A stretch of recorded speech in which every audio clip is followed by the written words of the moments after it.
Hello viewers, in this class we are going to discuss about units, dimensions and dimensional analysis. First we will see about the different types of physical quantities. Physical quantities can be classified as primary or fundamental quantities and secondary or derived quantities. Some examples of primary or fundamental quantities are length, mass, time, temperature, heat, current, candela.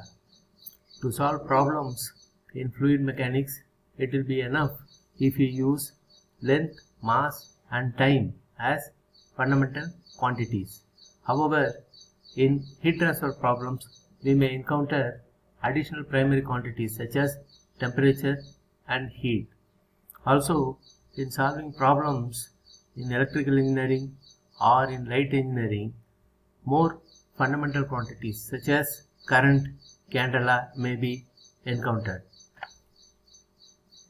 But we are limited to solving problems in fluid mechanics, hence we will use the three fundamental quantities such as length, mass and time. The dimension for length is L, the dimension for mass is M and the dimension for time is T. Now coming to the secondary or derived quantities, these are nothing but obtained from primary quantities, that is they are derived from primary quantities. Examples of secondary or derived quantities are given in the table. For example, here area is defined as length into B, that is it is a product of two length quantities, hence its dimension will be L square. Similarly, volume is a product of three length quantities, that is length, breadth and height, hence its dimension will be L cubed.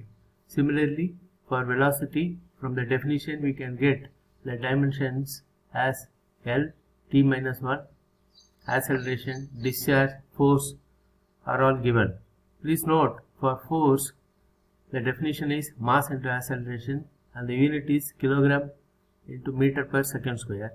This kilogram meter per second square is called Newton in SI units and its dimensions are m, L, t minus 2.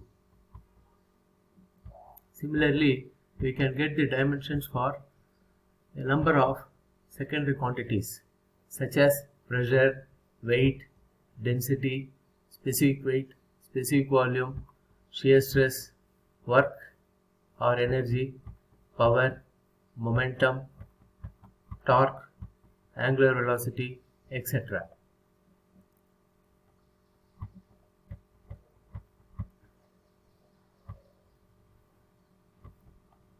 In this table also we have given the dimensions for viscosity, kinematic viscosity and modulus of elasticity. Please note, modulus of elasticity is defined as stress by strain.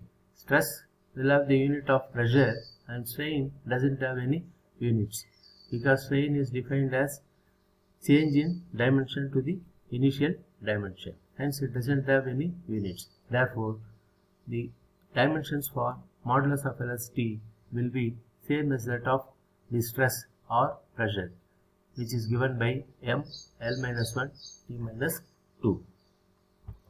Next, we will come to the dimensional homogeneity of equations.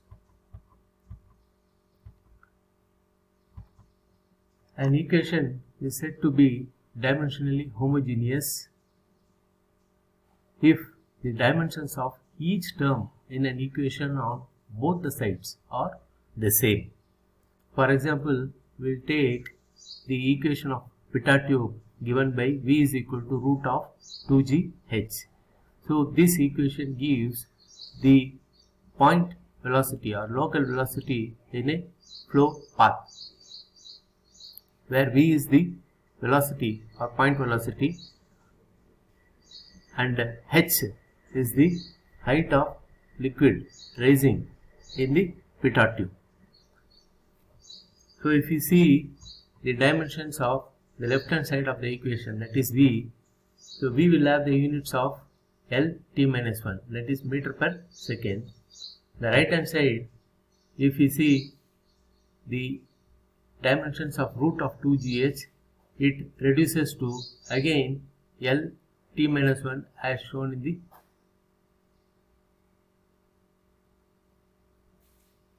here.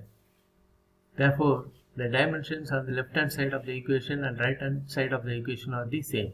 So such an equation is called dimensionally homogeneous equation. Next, we will come to the method of dimensional analysis. The dimensional analysis is the method of developing a relationship between various physical quantities or variables involved in a physical phenomena. It deals with the dimensions of the physical quantities involved in the phenomena.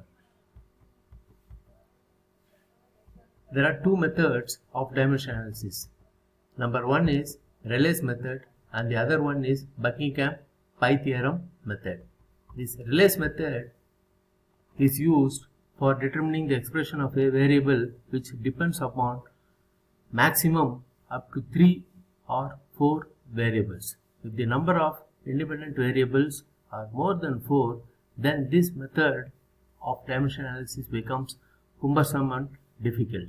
In such cases where the number of independent variables are more than 4, we go for Buckingham-Pi theorem method. Now the procedure of Rayleigh's method is indicated here.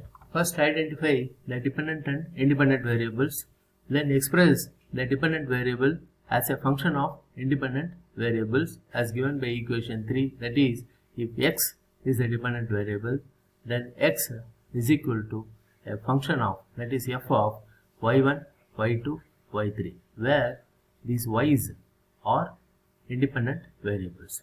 Then we can write equation 3 as x is equal to a constant k into y1 to the power of a into y2 to the power of b into y2 to the power of c,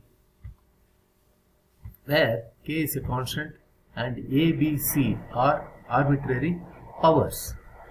The next step is to substitute the dimensions of the dependent and independent variables in equation 4. Then solve for the powers a, b, c by comparing the powers of the fundamental dimensions on both the sides.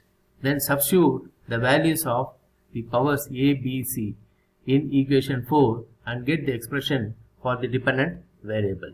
For example, we will see a problem. The problem is defined as find the expression for the power P developed by a pump when power P depends upon the head of the liquid H, the discharge Q and the specific weight omega of the liquid. Now first we will identify the dependent and independent variables. It is mentioned in the problem that power is the dependent variable. It depends on variables such as head, discharge and specific weight. Therefore, the independent variables are H, Q and W. Now, according to the procedure, we write P as a function of H, Q, W. Then we remove the functional form and write it as P is equal to K into H to the power of A, Q to the power of B and into W to the power of C. Now, we substitute the dimensions of all the physical quantities involved in the problem. So we know the dimensions. We substitute the dimensions of all the physical quantities as shown in equation 5. Then we solve for the powers or the constants a, b, c by equating the powers of the fundamental quantities on both the sides. For example, if we take the fundamental quantity m, the power on the left hand side for m is 1 and on the right hand side for m it is c. Therefore, 1 is equal to c. Similarly, we equate the powers of the other fundamental quantities also like L and T, and then we have 3 equations and 3 unknowns, we can solve for A, B, C. Now once we get the values of A, B, C, we substitute in the equation and get the expression for the power as P is equal to K into HQW. Now here K is a constant and that is determined from experiments. So this is how a relation is developed in Rayleigh's method between the independent and dependent variables. We will see another example. The problem statement is the time period of oscillation T of a pendulum depends on the length L of the pendulum acceleration due to gravity. Get an expression for the time period T. Now we write T as a function of L and G because T is the dependent variable and L and G are the independent variable. Next step is to substitute the dimensions of all the physical quantities, that is time, length and acceleration due to gravity in the above equation. We substitute and we get the equation 2. Now we solve for the constants A and B as shown here, and substituting the values of A and B in equation 2, we get T is equal to constant K into L to the power of half into G to the power of minus half, or which can be rewritten as T is equal to K into root of L by G.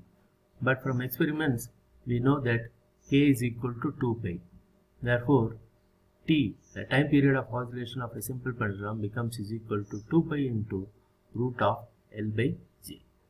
So this is an example to show how a relation is generated between dependent and independent variables using Rayleigh's method. So that's it for today. We will meet soon in the next class. Thanks for watching.